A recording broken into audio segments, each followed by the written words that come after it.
कभी कभी इंसान सोचता है कि जब भगवान को सब कुछ छीनना ही था जिंदगी में तो दिया क्यों।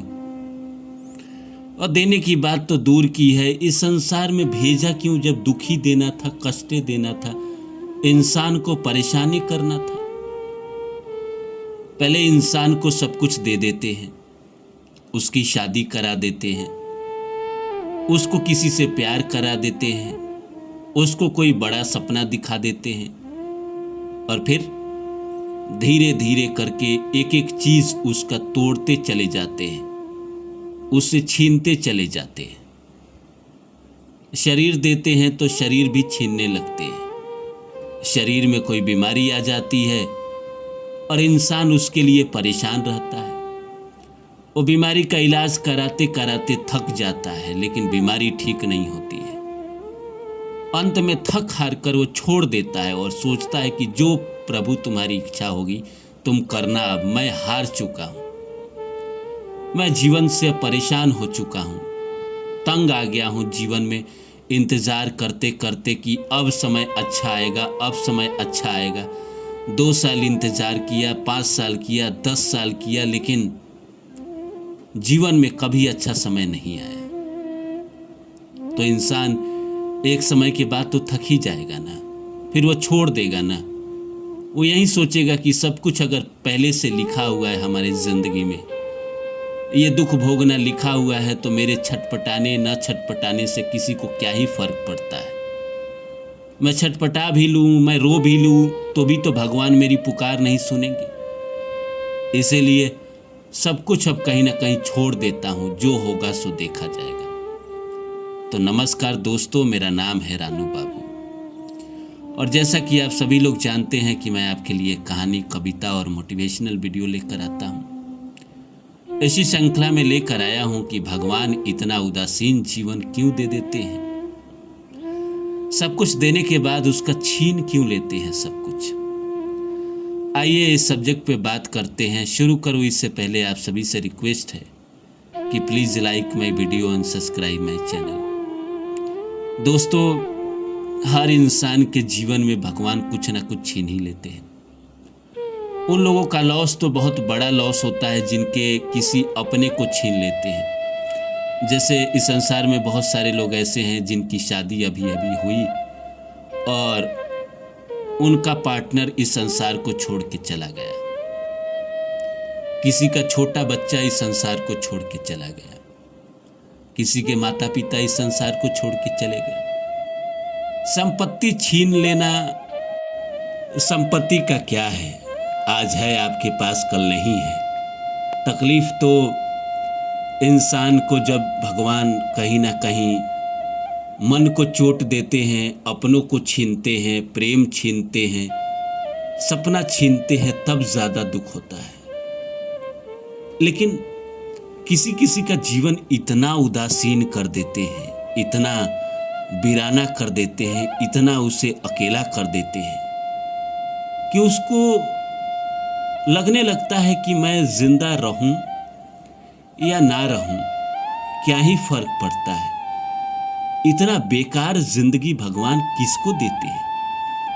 और ऐसे बेकार जिंदगी भगवान को देना ही था तो इस दुनिया में भेजे क्यों, अच्छा था ना, नहीं भेजते, शायद किसी और ग्रह पे भेजते। जब धरती पे भेजे तो फिर जीवन में इतना दुख क्यों। और भी तो लोग हैं इस संसार में जो अपनी जिंदगी जी रहे हैं और ठीक ठाक जिंदगी जी रहे हैं। ऐसा नहीं है कि उनके जीवन में इतना तकलीफ है, इतना कष्ट है। वैसे लगता तो सबको है कि मेरे जीवन में बहुत कष्ट है, मेरे जीवन में बहुत तकलीफ है, लेकिन जिनको वाकई में तकलीफ है उसको क्या ही बोलूं। भगवान कभी कभी ऐसी हालत कर देते हैं कि इंसान जो है निशब्द हो जाता है, उसके पास शब्द ही नहीं बचता है।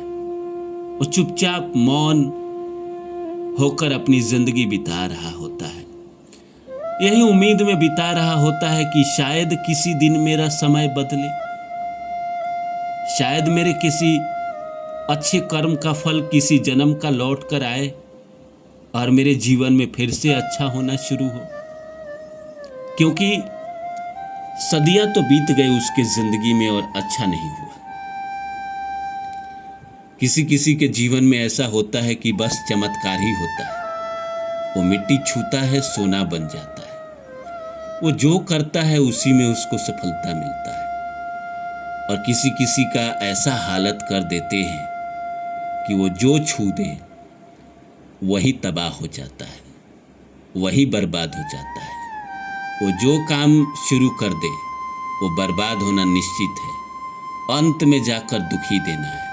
और सिर्फ उसको एक तरीके से नहीं सताते हैं, उसको रिश्तों में सताते हैं, उसको पैसों से सताते हैं, उसको मन से सताते हैं, उसको शरीर से सताते हैं, हर तरह से सताते हैं। वह इंसान एकदम मौन हो जाता है, उसके पास कोई रास्ता है नहीं। क्योंकि एक बात तो तय है कि जो इंसान इस हालत में पहुंचा है, जब वो शुरू में उसके साथ बुरा हो रहा होता है तो विरोध करता है, छटपटाता है। किसी भी इंसान के साथ जब शुरू में बुरा होता है तो पहले विरोध करता है ना। जैसे प्रेम में ही कोई इंसान किसी को छोड़ के जाता है, पहले तो वो कोशिश करता है कि भाई किसी तरह वो बच जाए। जब उसको लग जाता है कि नहीं बचेगा तो वो ताकत लगाता है, धमकी देता है, अहंकार दिखाता है। उसके बावजूद भी जब उसकी ज़िंदगी नहीं बचती है, उसके जीवन से वो चला जाता है, तब वह इंसान एकदम मौन हो जाता है, एकदम शांत हो जाता है। फिर उसको लगता है कि मेरा इस दुनिया में कुछ नहीं है, मेरा अख्तियार से कुछ नहीं होना है। ये हर एक चीज़ पत्ते पे लिखा हुआ है। जैसे कहा जाता है ना कि ईश्वर के मर्जी के बगैर पत्ता भी नहीं हिलता है। तो जब ईश्वर के मर्जी के बगैर पत्ता नहीं हिल रहा है तो आपके जीवन में जो बुरा हुआ है, क्या ईश्वर की मर्जी के बगैर हुआ है? आपके साथ किसी ने गलत किया, किसी ने आपको धोखा दिया, किसी ने चीटिंग की, किसी ने आपको ठगा, किसी ने आपको बेचा, किसी ने आपका फ़ायदा उठाया, किसी ने आपको रुलाया, तो क्या इसमें ईश्वर की मर्जी शामिल नहीं थी? ईश्वर चाहते तो आपके साथ कोई बुरा कर सकता था? नहीं कर सकता था। या आपके कोई अपने रूठे, या भगवान ने अपने पास किसी को बुला लिया, तो ईश्वर की मर्जी के बगैर इस संसार को कोई छोड़ के जा सकता है? नहीं जा सकता। हर चीज़ ईश्वर ही करते हैं। इसीलिए कभी कभी लगता है कि संसार के लोग तो अपने हैं, असली दुख तो हमें ईश्वर देते हैं, असली दुख तो हमें प्रकृति देती है। हम तो वाकई में चाहते हैं कि जीवन में अच्छे मार्ग से हमेशा आगे बढ़े, पर जीवन में जो करता है इंसान उसी में असफलता मिलता है, तो वो क्या ही करे। कोई इंसान जो करता है उसको सफलता मिलता है, उसका दौर चल रहा होता है, और जिसके जीवन में उदासीनता है उसका सब कुछ और छीना जा रहा है। एक तो भगवान ने उसको 9 के बराबर कुछ दिया, और जो कुछ है उसके पास वो भी छीन रहे हैं। इतना बेरोजगारी, इतना अकेलापन, इतना तन्हाई, उसके अलावा कोई इंसान नहीं देखता है जिसको भगवान सताते हैं। क्यों सताते हैं? सताने का वही रीज़न दिया जाता है कि पीछे के जन्मों में बुरे कर्म थे,